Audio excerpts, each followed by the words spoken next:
when the right man rings them. Fair the fall of songs when the singer sings them. Still they are caroled and said, on wings they are carried. Okay, ladies and gentlemen, it's time for another episode of Reading the Constitution. Today's Thursday, 20th of March, 2019, and this is Article 1. We're going to start Article 1 here, which is the legislature, and today we're just going to do an overview of Article 1. So let's see where we left off here last time. Here's all the different parts of the Constitution, and you see now we've gotten almost everything done in the original Constitution. Everything except Article 1, the legislative branch. There's a couple of sections in Article 2 that we skipped also. And of course, you still have to do the amendments. But anyway, so it looks like we're about 90% of the way done with the Constitution. That's the good news. Now, I'll tell you what the bad news is. If you look at the Constitution here, here's the Constitution. You can see Article 1 starts near the top of page 1. The very top is the preamble. Then it goes the all of page 1, and it continues on to page 2. Here's page 2, all the way down to like the bottom 6th or 8th of page 2. So it's a total of 4 pages of Constitution. So it turns out that there's about half of the words in the Constitution are in the Article 2. In fact, if you look here, I counted the words. The original Constitution is 4,551 words. Article 1 is 2,269, so almost exactly 50%. So we're actually only halfway done with just the original Constitution, so there's quite a bit more to do. So anyway, let's just go back here. The Article 1, it's about the legislative branch, and that's what we're going to do today. So we're going to follow the same approach here, since the Article 1 is so big.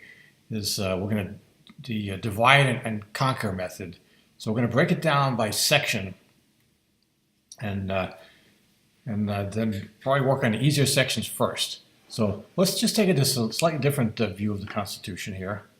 This is the one you could print out, and I'll just show you the website here where you print it out.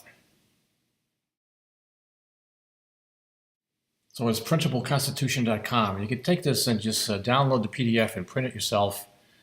And what you see there is it's a little easier to read than the original script because the letters are easy to make out. Plus, they have a lot of white space around it, so you can see how big, you can see where the sections end and everything. So if you look at that, you see Section 1 is basically, it looks like just one line there. And then I don't expect you to read this here, but you can just see the sections. Section 2 has like 5 paragraphs, or clauses is what they call them. And Section 3 has 7 clauses. And Section 4 has 2 clauses. Let me go to the next page. They have this on here. The next page is Section 5 has 4 clauses. And Section 6 is 2 clauses. Section 7 is 3 clauses. And now we get to the big one here. Section 8 is 7, 8, 9, 10, and it keeps on going here. 11, 12, 13, 14, 15, 16, 17, 18 clauses in Section 8. So that's a huge one. And we'll learn later that's kind of the heart of the Constitution. Section 9 has 7 clauses, and Section 10 has 3 clauses. So anyway, a lot in here. So what we're going to do is just our divide and conquer method. And that's how we're going to deal with the complexity of the Constitution and all the words in it. So here's the 10 sections of the Constitution. And so today we're just going to do an overview of what each section is about. And we're not going to go through the actual words of each section. Except I think at the end we might do Section 1 because it's very short and it's kind of like establishes the whole thing. But anyway, so let's just do one section at a time here. Section 1 establishes Congress. And what they do is they break it up into 2 parts. There's the Senate and the House of Representatives. So it's just one simple clause, but they made two houses of Congress. And people use the word bicameral. It's bicameral, and it's kind of a weird word. I'm not sure, it doesn't mean like anything with cameras or anything, or camels. It actually turns out that in some languages, like Latin and I think maybe some Romance language, camera means room. So cameral has to do with rooms, so bi means two, so two rooms. So that's section 1. Section 2, now that section 1 established two houses of Congress, you can see section 2 and 3 is devoted to each of those two houses. So section 2 is devoted to the House of Representatives, and it basically just lays out a bunch of details about the House of Representatives. It says like the term of the office, the composition of the House, who's eligible to be a member of the House, the number of representatives, and then more stuff like that. And there's 5 clauses to cover that. Section 3 does the exact same thing for Senate. Again, the term of senators, the composition, the eligibility, the number of senators. And that actually takes 7 clauses because there's a couple more rules that they have for senators. And when we get to section 4, it just has to lay out some of the details about how elections are held for Congress and when they should meet. And that's 2 clauses for that. Section 5, since they have these legislative bodies now. By the way, legislative, I should have mentioned this at the front. Legislature means they're making laws. So these are the bodies that make the law of the United States. So section 5 has to do with the rules and procedures of Congress. And that takes 4 clauses to explain that. And you can think of that, that's, you have to lay down some rules on how you carry out the work of the Congress. Then we get to section 6, and they talk about the compensation of the Congress and also some privileges and restrictions on members of Congress. And there's 2 clauses for that. And now we're starting to get to the real meat of the Constitution here.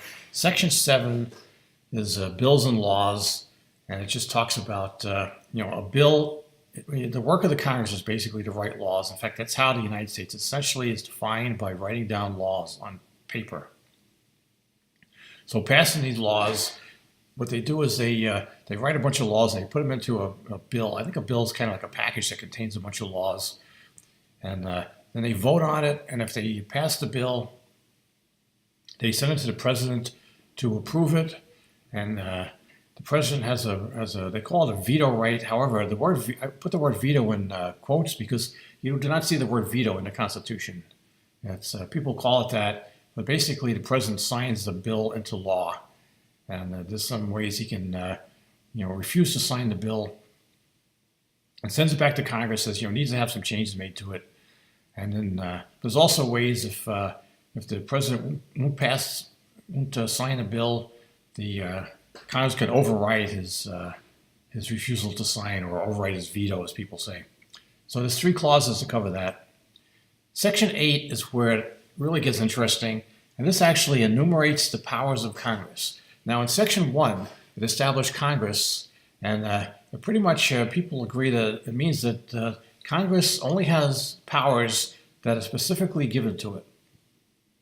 So they call it enumerated powers. And enumerated means, like, think of the word number, the numbered powers. So you can say power number 1 is this, power number 2 is this. So they have 18 clauses in the enumerated powers of Congress.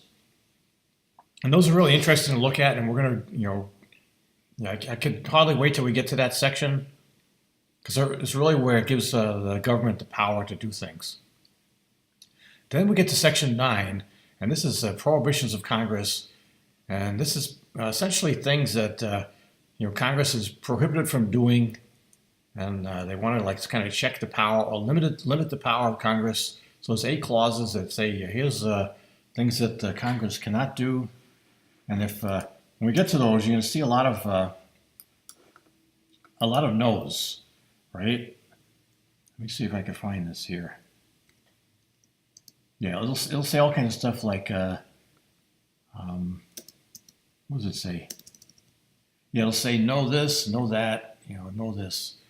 And so that's Prohibitions of Congress. And then you get to Section 10. There's a similar thing, but it's for the states. So it's the Prohibitions of the states.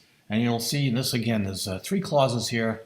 And they all start with like no state shall, and it says stuff the states cannot do. So that's basically the overview of the legislative branch. And again, this is like the most important part of the Constitution, because you look here, it's the very first article.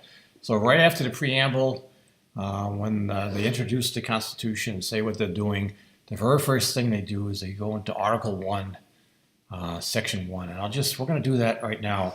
Is Article 1, Section 1. And again, this is probably the very beginning of the Constitution here. So Article 1, Section 1, and it says, all legislative powers herein granted shall be vested in a Congress of the United States, which shall consist of a Senate and House of Representatives. So there you go. It's like a really short sentence, but a very powerful thing. This lays out the whole thing that the legislative powers, again, that means the powers to make laws, is granted. They should be vested in a Congress of the United States, and there should be two parts, the Senate and House of Representatives. So anyway, so that's basically all I'm going to do today. And I hope you like this episode. It's not too long. And that is this episode. As the singer lies in the field